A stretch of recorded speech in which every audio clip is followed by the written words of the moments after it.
of these fake charges, these Biden indictments, they're all Biden indictments, political. Trump says it was my decision to attempt to overturn the 2020 election and insists he wasn't acting based on lawyer advice. Donald Trump says it was his call to take actions to try and reverse the 2020 presidential election results in a bombshell new claim where the ex-president takes ownership for his actions. The stunning new admission reveals that Trump was not acting on the advice of lawyers, which could impact the multiple lawsuits against him involving his efforts to overturn President Joe Biden's victory. Trump offered some of his most extensive reactions to what happened on and after January 6, 2021 during an interview with NBC News where he told new Meet the Press host Kristen Welker that he was the one driving the efforts to reverse his re-election loss. "We have many people, and it's my choice," Trump said in the pre-recorded interview that aired Sunday morning. He later added, "It was my decision. But I listened to some people."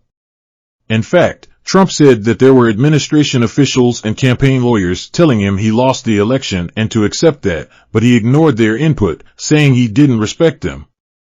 When Welker reminded the ex-president that he hired some of these people for their advice, he said he didn't know they were Republicans in name only when he brought them on. "They turn out to be rhinos, or they turn out to be not so good. In many cases, I didn't respect them," he said. "But I did respect others. I respected many others that said the election was rigged." Rhino has become one of Trump's biggest attacks for his Republican critics. He says those he hired who turned out to be rhinos are turncoats. Trump is running to retake his spot in the Oval Office after failing to win a consecutive second term when he lost to Biden in 2020. The ex-president is polling far beyond the rest of the GOP presidential field. Welker pressed at one point, "Are you acknowledging you didn't win?" "I'm not acknowledging," Trump said. "No. I say I won the election." Trump is facing a series of legal battles and has been indicted 4 times this year.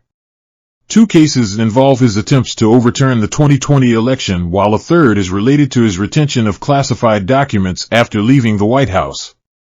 In his NBC interview, Trump took responsibility for the decision to try to overturn the 2020 results. But he said his legal woes don't have him concerned with actually ending up behind bars. "I don't even think about it," the 4 times indicted ex-president said when Welker asked if he has kept up at night with thoughts of going to prison. "I'm built a little differently, I guess, because I have had people come up to me and say, 'How do you do it, sir? How do you do it?' I don't even think about it," he said. "When you say, 'Do I lose sleep?' I sleep," Trump said later in the interview. "I sleep. Because I truly feel that, in the end, we're going to win." Meanwhile, whopping 72% of Americans say Joe Biden is not healthy enough to be president, and only 59% feel the same way about Trump. A whopping 72% of Americans said President Joe Biden is not healthy enough to be president ahead of the 2024 election, with just 59% saying the same for Donald Trump in a new poll. It comes just days after the New York Times and Washington Post both published opinion pieces branding the 80-year-old president, the oldest in American history, as too old to run for re-election in 2024. In fact, only 12% of people surveyed said that they felt confident that both of the likely 2024 favorites were healthy enough to run. Perhaps most shockingly, only 7% of those polled said that they felt both Biden and Trump had the mental and cognitive health to serve as president, with 23% saying neither did. The polls aren't necessarily great for either candidate, as 64% say a Biden/Trump rematch means the political system is broken, with just 8% saying both are the best candidates. However, the news remains far more dismal for the 80-year-old Biden, despite being just 3 years older than Trump. Only 33% of respondents feel confident Biden will make it to the end of a hypothetical second term, whereas 55% say Trump will live to 2029, according to CBS News. When focusing on mental and physical fitness, voters are much more confident Trump is fit to serve as president for another term, even if they don't agree with his politics. A mere 16% of respondents think Biden is physically healthy enough for another 4 years as the chief executive. But 43% say Trump is healthy enough. Last month, a separate CBS/YouGov poll revealed 77% of Americans think Biden is too old to be elected for a second term. Trump told former Fox News host Megyn Kelly last week that Biden isn't too old, but is grossly incompetent. He later told CBS host Norah O'Donnell in another interview that he would back cognitive testing requirements to run for president. The CBS/YouGov poll shows that Trump would beat Biden in a presidential election by just 1 point in a 50% to 49% outcome. It also reveals, however, that 2/3 of registered voters think a Trump rematch with Biden in 2024 would prove that the U.S. political system is broken. Along with concerns over Biden's age, the president is also now facing an impeachment inquiry from the Republican-controlled House of Representatives. Trump, on the other hand, was indicted 4 times this year and will need to testify regarding his efforts to overturn Biden's victory in the 2020 presidential election. There are more than a dozen Republicans vying to take Trump's spot as the GOP nominee in 2024. This includes 38-year-old Vivek Ramaswamy. Biden is running virtually unopposed in the primary. Both Democrats Robert F. Kennedy Jr. and Marianne Williamson launched extreme longshot bids to oust the incumbent for the nomination. Ross Douthat, a conservative op-ed writer for the Liberal Times, penned a piece titled 2024's Field of Nightmares, a reference to the 1989 film Field of Dreams.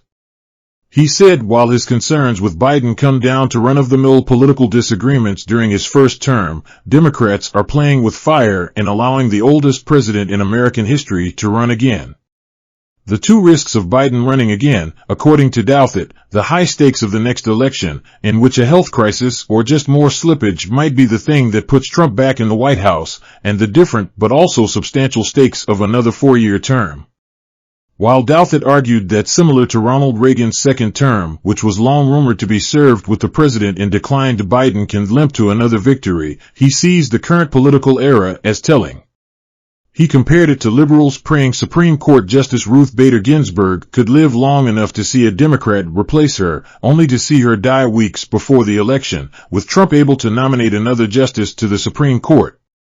The Trump era has been one of those periods when providence or fate revenges itself more swiftly than usual on hubris, when the long-standing freedom that American parties and leaders have enjoyed, by virtue of our power and preeminence, to skate around our weak spots and mistakes has been substantially curtailed, he said. David Ignatius wrote a similar column in the Jeff Bezos-owned Washington Post with a more direct headline, President Biden should not run again in 2024. Ignatius largely praises Biden's first years in office, claiming the Democrat has governed from the center out and done a good job with foreign policy in supporting Ukraine. However, he says not just Biden but Vice President Kamala Harris should avoid running in 2024. It's painful to say that, given my admiration for much of what they have accomplished. But if he and Harris campaign together in 2024, I think Biden risks undoing his greatest achievement, which was stopping Trump. He cited disastrous poll numbers for Biden in terms of approval rating and the public's opinion of his age. For Harris, he cited simple fact is that she has failed to gain traction in the country or even within her own party. He even suggested Biden replace Harris on the ticket with Los Angeles Mayor Karen Bass or Commerce Secretary Gina Raimondo. Right now, there's no clear alternative to Biden, no screamingly obvious replacement waiting in the wings. That might be the decider for Biden, that there's seemingly nobody else. But maybe he will trust in democracy to discover new leadership in the arena. Although Biden, 80, is only 3 years older than Donald Trump, 77, there is a 26% margin between those who think Biden is too old and those who think the ex-president is too old to serve another term.